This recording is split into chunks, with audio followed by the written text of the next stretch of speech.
जय हिंद दोस्तों, मेरा नाम सब इंस्पेक्टर नवीन है और मैं एसएससी सीपीओ 2023 वाले बैच में सिलेक्ट हुआ हूँ। तो जो आज की जो हमारी वीडियो रहेगी वो रहेगी कि एसएससी सीपीओ के द्वारा 2026 के अंदर जो एग्ज़ाम कंडक्ट करवाया जाना है उसकी जो मेनली जो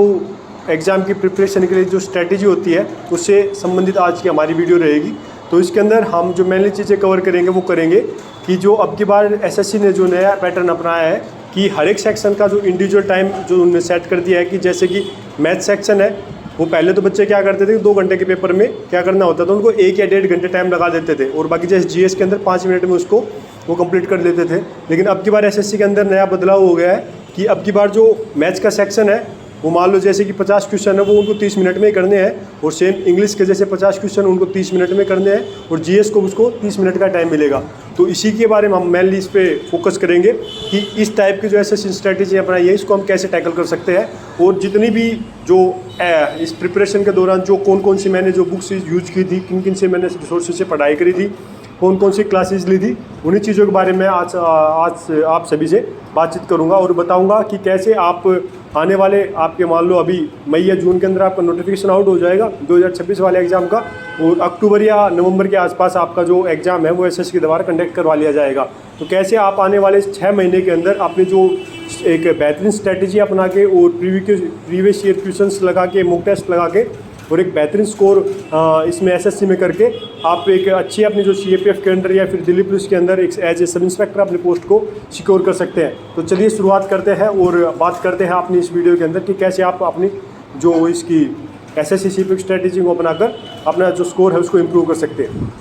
अगर मैं बात करूं एसएससी सीपीओ एग्जाम की तो ये मेनली अगर देखा जाए तो 4 फेजेस के अंदर कंप्लीट होता है। फर्स्ट आपका टियर 1 का एग्जाम होगा जो कि 200 नंबर का होगा और उसके अंदर 200 क्वेश्चन आपको देखने को मिलेंगे। सेकंड आपका फिजिकल क्राइटेरिया होगा, उसके अलग से मैं सेपरेट वीडियो बना दूंगा इसके ऊपर भी। और थर्ड रहेगा आपका मेंस का एग्जामिनेशन जो कि टियर 2 के नाम से जाना जाता है। उसके अंदर आपको क्या रहेगा कि 200 नंबर की इंग्लिश आएगी और 200 क्वेश्चन उसके अंदर होंगे। और फोर्थ जो स्टेज होगा वो होगा आपका मेडिकल का और डॉक्यूमेंट वेरिफिकेशन का।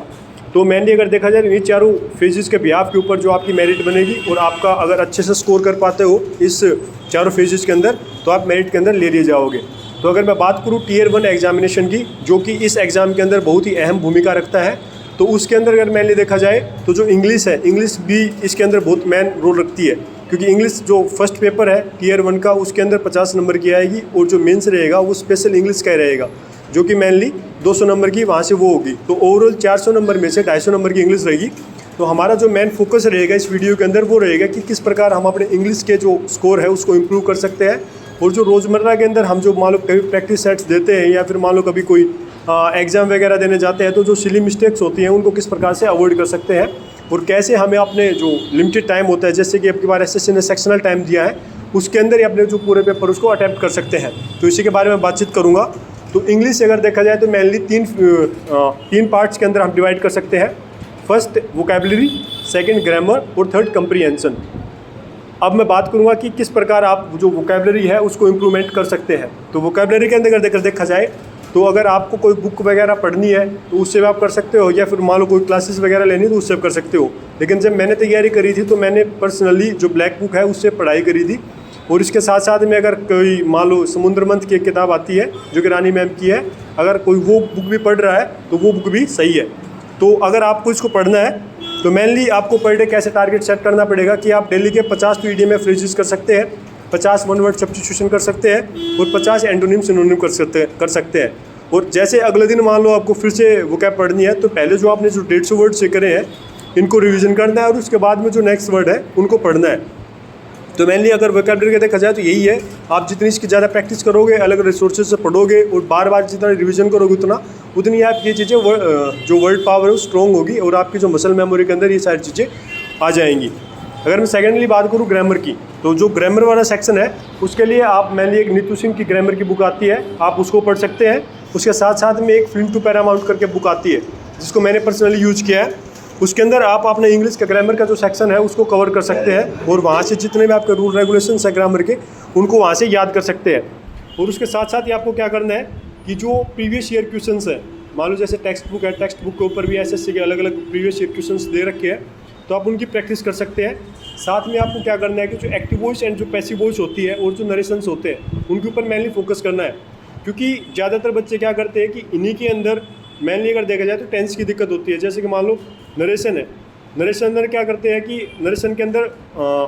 टेंस है वो चेंज होना होता है, कुछ ऐसी कंडीशंस होती है, लेकिन पैसिव वॉइस के अंदर क्या होता है कि टेंस चेंज नहीं होता, उसी टेंस में वो चेंज होती है। तो बच्चे इनमें जो टेंस वाला कंसेप्ट है ना, इसमें कन्फ्यूज हो जाते हैं। तो थोड़ी क्या करनी है कि आपको इसकी प्रैक्टिस करनी है ताकि आप ये सिली मिस्टेक से उनको अवॉइड कर सके। और अगर मैं इंग्लिश की बात करना चाहूँ थर्ड स्टेज की, तो वो होता है कंप्रीहेंशन का, जो कि मेनली हम रीडिंग पोर्शन के नाम से जानते हैं। तो उसके लिए आप क्या कर सकते हैं कि कोई भी जैसे द हिंदू का हो गया या फिर मान लो कोई टाइम्स ऑफ इंडिया हो गया, इस प्रकार का कोई एक इंग्लिश न्यूज़पेपर है, उसको आप पढ़ सकते हैं। उसके अंदर जो इंग्लिश के मेनली जो एडिटोरियल्स आते हैं उनको पढ़ सकते हैं, या फिर कोई इंग्लिश के अंदर कोई नॉवेल्स होता है या फिर किसी की बायोग्राफी, ऑटोबायोग्राफी, इस टाइप की जो बुक्स आती है उनको आप पढ़ सकते हैं। मेनली आपको क्या करना है कि इसके अंदर रीडिंग के अंदर, अगर आपकी बात एसएससी के एग्जाम के अंदर अगर मैं मानूँ कि जो सेकंड जो आपके पास जो प्रॉब्लम फेस करने को मिलेगी वो मिलेगी मैथ्स के सेक्शन के अंदर, क्योंकि अब की बार आपको क्या करना है कि 50 क्वेश्चन है वो 30 मिनट के अंदर अटैम्प्ट करने हैं। पहले तो क्या होता था कि आप मान लो जैसे जीएस है, जीएस को 30 मिनट के बजाय आप उसको कर लिया 10 मिनट में, वो जो वहाँ से जो 20 मिनट मिली उसको मिला दिया आपने मैथ्स वाले सेक्शन में। मतलब कि आप 50 क्वेश्चन को करने के लिए आपको 50 मिनट मिल जाती थी। लेकिन अब की बार क्या रहेगा कि आपको सेक्शनल टाइम दे दिया गया है कि आपको 30 मिनट के अंदर ही आपको जो ओवरऑल जो आपके 50 क्वेश्चन है उनको अटैम्प्ट करना है। तो इसके लिए आपको एक प्रॉपर स्ट्रैटेजी अपनानी पड़ेगी, और उसी स्ट्रैटेजी के बिहाफ के ऊपर आप अब की बार मैथ्स है, मैथ्स के जो सेक्शनल कट ऑफ लगेगी या फिर मैथ्स के अंदर जो अच्छा जो आपका स्कोर है उसको आप अचीव कर सकते हो। तो मेनली आपको जो मैथ्स है, मैथ्स के अंदर मेनली काम करना है कि एक तो आपकी जो कैलकुलेशन स्पीड है उसके ऊपर अब के बाद मेनली फोकस करना है आपको। आप डेली की डेली प्रैक्टिस कीजिए, जैसे मल्टीप्लिकेशन, सब्सट्रैक्शन, डिवीजन, इस टाइप की अलग अलग एक्टिविटीज़ दिन भर करते रहिए। जैसे 15 मिनट 20 मिनट अपनी कैलकुलेशन की स्पीड को बढ़ाइए। और ऐसे बहुत सारी शॉर्टकट्स, जैसे कैलकुलेशन को शॉर्ट करने की बहुत सारी ट्रिक्स है, यूट्यूब के ऊपर बहुत सारी ऐसी वीडियोज़ अवेलेबल है, उनको देखिए और अपनी जो स्पीड है कैलकुलेशन की उसको इम्प्रूवमेंट कीजिए, क्योंकि उसका अब की बार इसमें बहुत सारा बेनिफिट मिलने वाला है। और अगर मैं बात करूँ बुक्स की जो मैथ्स के लिए जो मैंने पर्सनली पढ़ी थी, वो थी एक राकेश यादव क्लास नोट्स करके थी, जहाँ से आप अपना सिलेबस कंप्लीट कर सकते हैं। और उसके लिए बाद जैसे आपका वो बुक कंप्लीट होती है उसके बाद एक राकेश यादव की एक 8500 प्लस करके एक क्वेश्चन और आती है मैथ्स की, वहाँ से आप उसको प्रैक्टिस कर सकते हैं। अगर साथ में मान लो कोई गगन प्रताप की मान लो एक प्रैक्टिस किंग करके बुक आती है, और एक आती है कंसेप्ट किंग करके एक बुक आती है, तो अगर कोई बच्चा मान लो उससे तैयारी कर रहा है, काफ़ी टाइम से मान लो उसकी प्रैक्टिस कर रहा है, तो वो किताब भी अच्छी है। मैंने राकेश यादव की पढ़ी, तो ज़रूरी नहीं है कि आप भी राकेश यादव की पढ़ो। आप अगर मान लो गगन प्रताप की सर की किताबें पढ़ रहे हो तो आप उसकी पढ़ सकते हो, तो उससे भी आपको बहुत सारा बेनिफिट मिलेगा। और साथ साथ में आपको क्या करना है कि डेली अपने बिहाफ के ऊपर आपको क्या करना है कि टेक्स्ट बुक से जो मैथ्स के जो सेक्शनल मॉक है वो लगाते रहना है, और उनका डेली बिहाफ के ऊपर एनालिसिस करना है, और उसके अंदर कोशिश करना है कि आप ज़्यादा से ज़्यादा मैथ्स के क्वेश्चन अटैम्प्ट करो। और एक अब की बार पेपर अटैम्प्ट करते टाइम आपको मेनली एक चीज़ का ध्यान रखना है कि जैसे मान लो 30 मिनट का टाइम मिला आपको 50 क्वेश्चन का, तो आपको ये नहीं होना चाहिए कि आप मान लो पहले वाले 20 क्वेश्चन हैं, 20 वाले क्वेश्चन तक पहुँचते पहुँचते आपकी 30 मिनट कंप्लीट हो गई। आपको फास्ट स्पीड से उन 50 क्वेश्चन में से गो थ्रू होना है, क्योंकि मेनली देखा जाता है कि जो लास्ट के जैसे मान लो 40 क्वेश्चन से आगे वाले जो 10 क्वेश्चन हैं उनमें बहुत सारे 5-6 क्वेश्चन बहुत इजी होते हैं, जिनको मेनली आप 15 से 20 सेकंड में सोल्व कर सकते हो। और जो पहले वाले 25 क्वेश्चन है वो थोड़े टफ आते हैं, तो आपको कोशिश करनी है कि बहुत स्पीड के साथ उनको, जैसे फर्स्ट टाइम में जो क्वेश्चन सोल्व हो गया, अदरवाइज उसको स्किप करो। ये नहीं कि मेरे को क्वेश्चन ये आता है, एग्जामिनर जानबूझ के उसके अंदर बहुत सारे ऐसे क्वेश्चन कॉम्प्लिकेटेड डालता है जो कि सभी बच्चों को आते हैं, लेकिन उनकी जो कैलकुलेशन है वो थोड़ी कॉम्प्लिकेटेड होती है, और बच्चे बस उसको अपनी ईगो पे ले लेता है कि मैं तो करूँगा, और उस चक्कर में क्या होता है उसका टाइम सारा कंज्यूम हो जाता है। तो आपको एक जो स्किपिंग मेथड होता है क्वेश्चंस का, उसके ऊपर भी काम करना है कि क्वेश्चन है, क्वेश्चन को छोड़ना भी है। आपको भले ही क्वेश्चन आता है लेकिन उसको भी छोड़ना है। कई बार ऐसा रहेगा कि एक क्वेश्चन वो 3 मिनट लगेगा आपकी,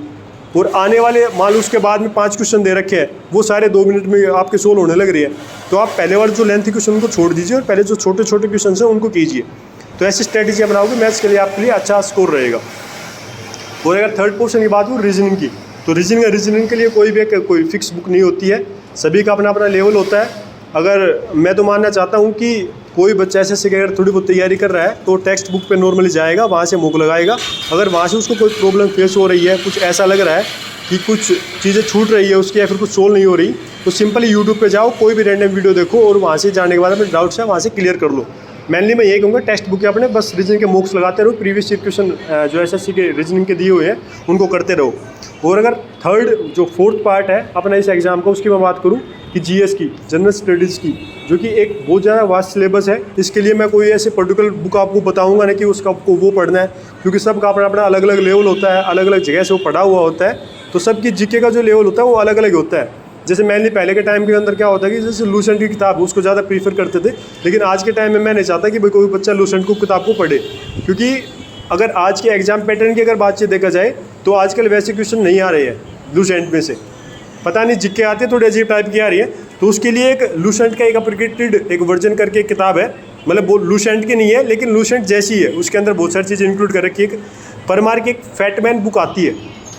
फैटमैन करके एक बुक आती है परमार की, आप उसको प्रीफर कर सकते हो, उससे पढ़ सकते हैं। और साथ में एक परमार की एक प्रीवियस ईयर जीके की एक सीरीज़ चली हुई है 6th करके, उसकी ऑलरेडी पहले भी 5 सीरीज़ आ चुकी है, लेकिन ये 6th नंबर की है जो कि कल से स्टार्ट हुई है। जैसे आज हो गई मान लो 14 अप्रैल, तो कल 13 अप्रैल से वो चीज़ स्टार्ट हुई है और ये 35-36 दिन तक चलेगी। तो आप इसको ज्वाइन कर सकते हैं और इसके अंदर मेनली आप अपनी जो जीके है उसको यहाँ से स्ट्रॉन्ग कर सकते हैं।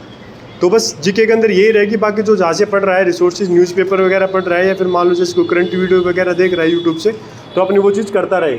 तो ये थी अपने जो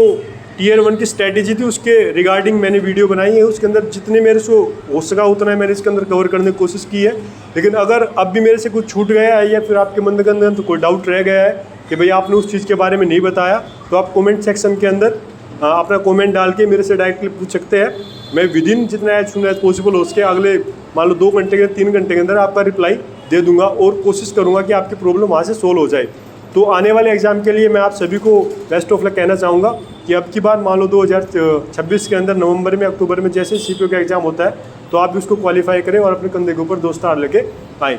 थैंक यू।